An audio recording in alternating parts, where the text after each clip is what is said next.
Hello friends, আজকে আমরা এসেছি দেবগ্রাম ফরেস্টে। এই দেবগ্রাম ফরেস্টটা হচ্ছে নদিয়া জেলার গাংনাপুরের অন্তর্গত। তো এখানে আসতে গেলে পরে আপনাদেরকে শিয়ালদা থেকে রানাঘাটগামী যে কোনো ট্রেন ধরে রানাঘাট আসতে হবে এবং সেখান থেকে আপনাকে বনগাঁর যে ট্রেনগুলো যায় সেখান দিয়ে গাংনাপুরে নামতে হবে। অথবা আপনি আরেকটা কাজও করতে পারেন, সেটা হচ্ছে যে শিয়ালদা থেকে বনগাঁতে এসে বনগাঁ থেকে যে রানাঘাটগামী যে কোনো ট্রেন ধরে গাংনাপুরে নামতে হবে এবং গাংনাপুর স্টেশন থেকে মোটামুটি 4.5-5 কিলোমিটার মতো হচ্ছে এর দূরত্ব। তো এই প্লেসটা অনেকটাই এক্সপ্লোর করা হয়নি, তো আজকে আমরা সেই জায়গাটা এক্সপ্লোর করতে এসেছি।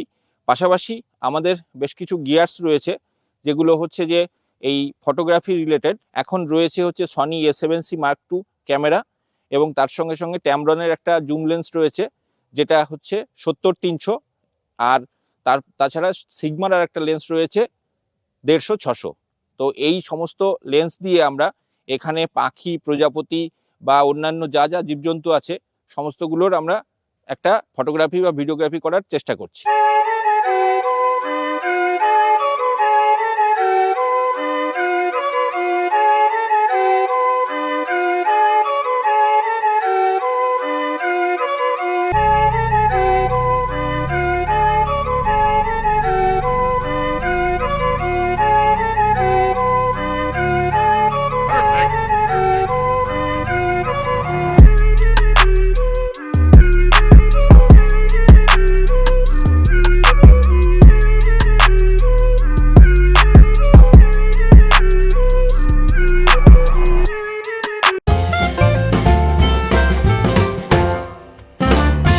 এই দেবগ্রাম ফরেস্টে আসার আরেকটা উপায়ও আছে, সেটা হচ্ছে বাস রুটে চাকদা এসে চাকদা থেকে বিষ্ণুপুর আসা অথবা বনগাঁ থেকে বিষ্ণুপুর এসে গাংনাপুর হয়ে সে দেবগ্রাম ফরেস্টে আসা।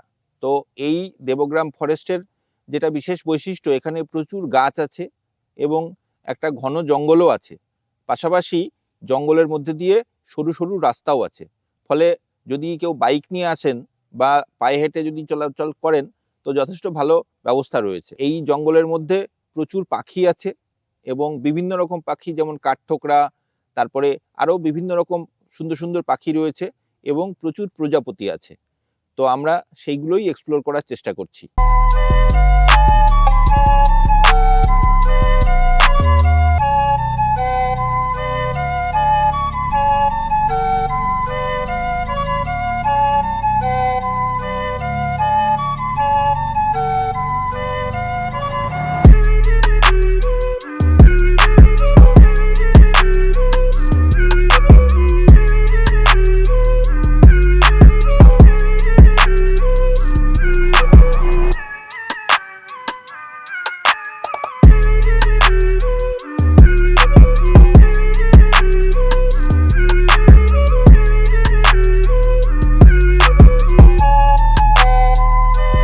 সনি A7C II ক্যামেরাটাতে যে ইনসেক্টস ট্র্যাকিং এবং বার্ড ট্র্যাকিংয়ের যে ফিচারটা দেয়া আছে সেইটা সত্যিই অসাধারণ।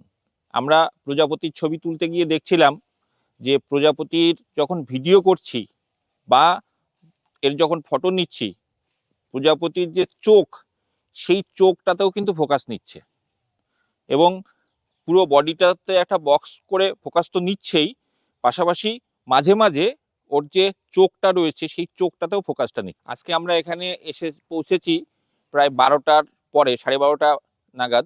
তবে আমার মনে হয় যে এখানে আসার জন্যে সকালবেলাটাই ভালো জায়গা।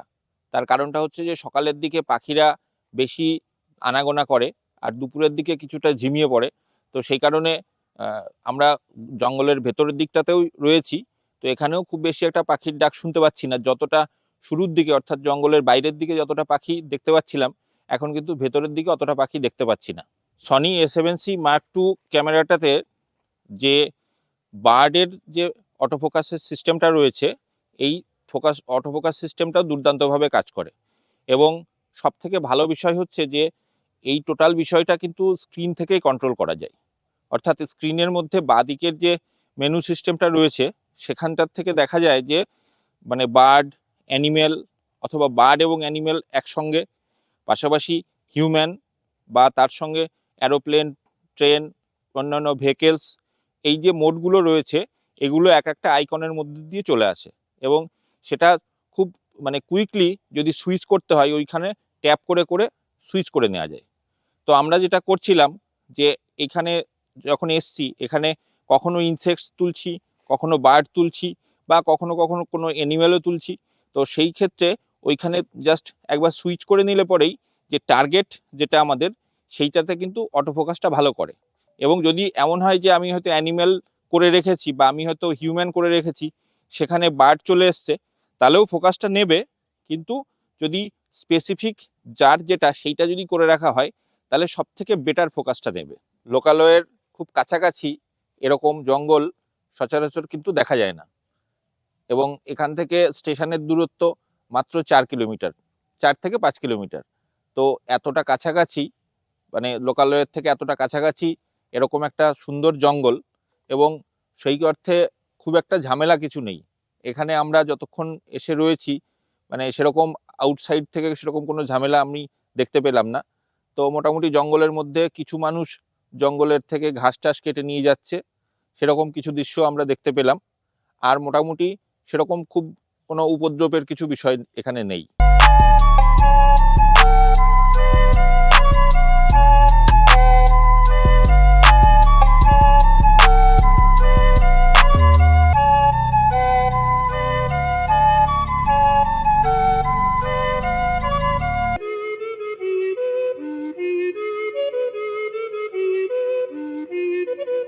এই দেবগ্রাম ফরেস্টের মধ্যে একটা বড় জলাশয় রয়েছে এবং তার পাশাপাশি একটা ছোট জলাশয় রয়েছে, যেখানে জলাশয়ের মধ্যে অনেক গাছ রয়েছে, খুব সুন্দর দৃশ্য। এবং যে কোনো জায়গাতে যদি পাখির বিচরণ করতে হয় সেখানে একটা জলাশয়ের খুবই প্রয়োজন হয়। তো এইখানটা পাখির জন্য খুবই আদর্শ জায়গা এই কারণেই যে এখানে যেমন জঙ্গল রয়েছে, পাশাপাশি জলাশয়ও রয়েছে, অর্থাৎ পাখি খাবার খেয়ে যেখানে জল খেতে পারবে। তো এই জায়গাটাতে এসে আমরা বেশ কিছু পাখির শট পেয়েছি এবং তার থেকেও বেশি হচ্ছে যে প্রচুর পাখির ডাক শুনেছি এবং কিছু প্রজাপতির শট পেয়েছি। তো এখন সূর্য অস্ত যাচ্ছে প্রায়, আমরা এবারে বাড়ির দিকে রওনা দেব। তো আমাদের এই ভিডিওটা যদি আপনাদের ভালো লাগে তো অবশ্যই লাইক করবেন এবং এই যে নতুন গিয়ার্স যেগুলো আমরা রিভিউ করছি সেই ভিডিওগুলো আপনাদের কেমন লাগছে কমেন্ট করে জানাবেন। তো আজকের মতো এই পর্যন্তই, দেখা হবে পরের ভিডিওতে।